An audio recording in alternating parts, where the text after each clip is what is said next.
Hello there, ladies and gentlemen. Today we're going to be talking about exponential functions. Okay, so an exponential function is a function that the x, the input, is actually in the exponent. Okay, so don't be confused with polynomials where it was x to a power. These ones, the variable itself is up in the exponent of the power. Okay, so we show them by this formula here: f of x equals a to the x, where a is just going to be a number. Okay, it's any real number. A has to be greater than 0, and a can't be 1. Okay, but a will be any number that fits those requirements. So you will see a lot of different functions that we'll classify as exponentials that all behave very similarly. You'll see 2 to the x, 10 to the x. We'll talk about this number called e later. You'll see e to the x a lot. But a number to x, and they're all going to kind of act the same and kind of do a lot of the same things. Okay. For example, the transformations of them are all going to be the same as what we've talked about with other functions before. So if we think about our transformations of functions, h is still going to move us left and right. Okay, k, the number added outside the function, is still going to move us up and down. And negatives are still going to flip us around. Okay, so that same thing is going to happen that we talked about way in the beginning of the year with all our functions. What do they do when we do these transformations? The same things will happen to their graph as we go here, okay? So one of the things that's cool about exponentials is no matter what that base number is, the actual shape of your graph is pretty much going to look the same, okay? It's pretty much all going to be basically the same. The important point on an exponential function is actually 0, 1, okay? Because if you think about y equals a to the x, no matter what a is, if x is 0, it's going to equal 1, okay? So that's kind of a starting point. So that's usually when we want to do transformations, what we go off of is that point 0, 1. So in this case, we're going to be going to the left 2. We're going to go down 1 and put that point there. And then our function, we don't want to go past 1 down here, but it does this sort of curve up thing like this. That's kind of what the exponential function looks like. Basically, it starts growing exponentially, and that's what's making this happen, make it do that kind of explosion as it goes up. Okay? Now, the most important thing with these exponentials, okay, is actually this number called e. It's an irrational number. It's called Eulers constant. So remember, Euler was a famous mathematician. His name starts with an E. So he discovered this number and he replaced it, called it E, okay? It's an irrational number. So kind of like pi, we use the symbol, in this case the letter E, to represent it, because if we tried to write it out, it would go on forever and it'd cause us a lot of problems, okay? Now, E is actually a really cool number because it matters a lot in finances and other things and with these exponential equations, okay? We're going to do a little bit of a exploration here to kind of figure out where Euler came up with this number and why this number is important. So what I want you guys to do is I want you to stop this video in a second. I want you to go into Desmos. I want you to graph two different equations. I want you to graph y equals 1 plus 1 over x to the x. And I want you to graph y equals e. And I want you to look at what you see there and then tell me what you got out of that, what you think that means, and we'll kind of explain it in a moment. So pause, go ahead and do that, and then we'll talk about it in one moment. All right, so what you should have noticed is that as that function went out towards forever, right, the 1 over x to the x, it started getting closer and closer and closer and closer to e, to the point where as you go out really, really far, it almost basically becomes e. That's actually, we say that's where that function starts to follow that as it goes. It kind of is almost like its end behavior. It gets closer and closer to e, okay? Keep that in mind. We're going to come back to that later in this video, okay? But keep that in mind, all right?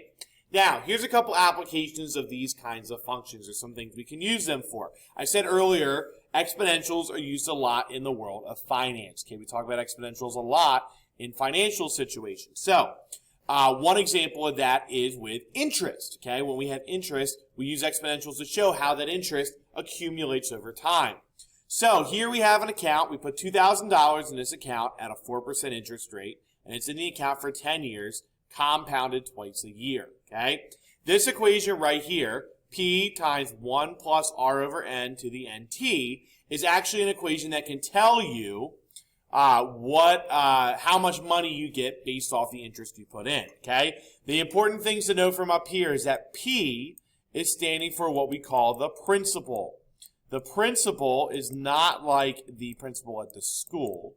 Okay, the principal is actually like the initial amount of money that you have. Okay, so how much you originally invested or how much you put into the account, whatever it is, that is the principal. Okay, the rate, or R, is your interest rate. Okay, that's your interest rate. That's what goes for R. The N is the number of times that it is compounded in a year. And what that means is that's the number of times that we then start counting the interest as part of the amount of money that we have, okay? So like when I earn interest on something, I have this $2,000, I'm earning a 4% interest. At some point, whatever interest I've earned will now become part of the money pool that I have, and I'll start earning interest off that money as well, okay? So basically this is like the amount of times throughout the year that we say, okay, we're going to count your interest money now as part of the pool of money and start calculating interest on that money too, okay? So that's that. And then T is the time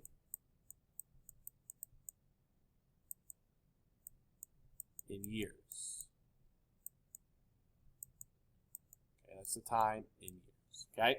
So what we're going to do is we're basically just going to plug this information into our equation and see how much money I have in my account. So the amount of money that I'm going to earn is equal to my principal. In this case, that was $2,000. That's what I'm investing. We are going to put it in at a 4% interest rate, so 0.04. And that is going to go on and compound twice a year. And that's going to happen for 10 years. Okay? So then I'm going to go ahead and I'm going to basically put this in my calculator, and it'll tell me how much I've earned. A, actually I didn't write that over here, but A is the total amount that you've earned, or the amount of your account afterwards. Okay, so the amount at the end, otherwise your total at the end. So we'll go ahead and we'll do that. So we can go ahead and take a calculator and do this calculation. All right, so I multiplied all this, put it in my calculator, and I got 2,971.89. Now, this is not actually the amount that you've earned. This is the amount total that you have after these 10 years. So this includes the 2,000 originally. So really what I've earned, if they ask me, hey, what did you earn, okay, would be $971.89, okay, because that would be this minus the 2,000 original that I had, okay? So this is the amount in the account after that time, right? The money in the account, that would be the $2,000. How much did I earn? I earned about $971 over these 10 years, okay? Now, not every financial situation has these set times of compounding, okay, where it's like, okay, now we'll count your money here. In fact, a lot of them, what they do is they do what's called compounding continuously, where they are always accounting for the interest you're earning and giving you more interest based off of that money, okay? And so what that does is actually changes our equation a little bit. It actually changes it to A equals PE to the RT. Now you might say, okay, Mr. Guy, I need to know what E is. You don't. E is that number we talked about. E is that rational number. Actually, you'll see it's on your calculator. You can find E and hold it up. E's on there. There's the camera. Okay? But E is that irrational number. So everything else is the same. Now, remember how I said earlier that this was going to come back. Notice that 1 plus 1 over x to the x in E, as x got closer to infinity, started to look like E.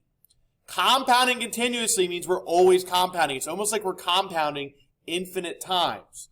We're taking this 1 plus 1 over n to the n, and we're basically replacing it with E.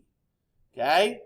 So it's kind of like we're replacing it with what it equals as it compounds forever. Okay? If it keeps doing that, this is the number it approaches. So, hey, this number is kind of what it is when it keeps going. Okay?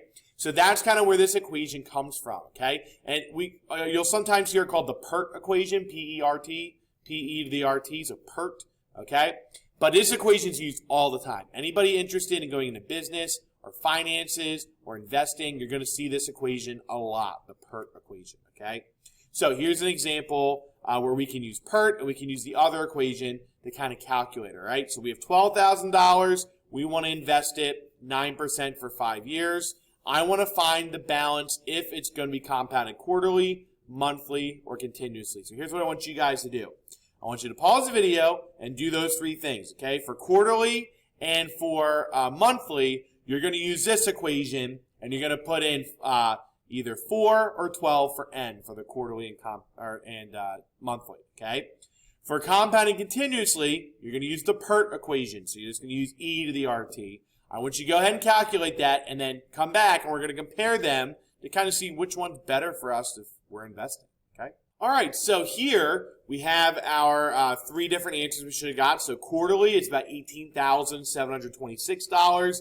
Monthly, $18,788, and then compoundly, $18,819. So you can see the more you compound your interest, the more money you get, okay? So compounding continuously means you're going to get a lot more money than another situation where you don't compound continuously.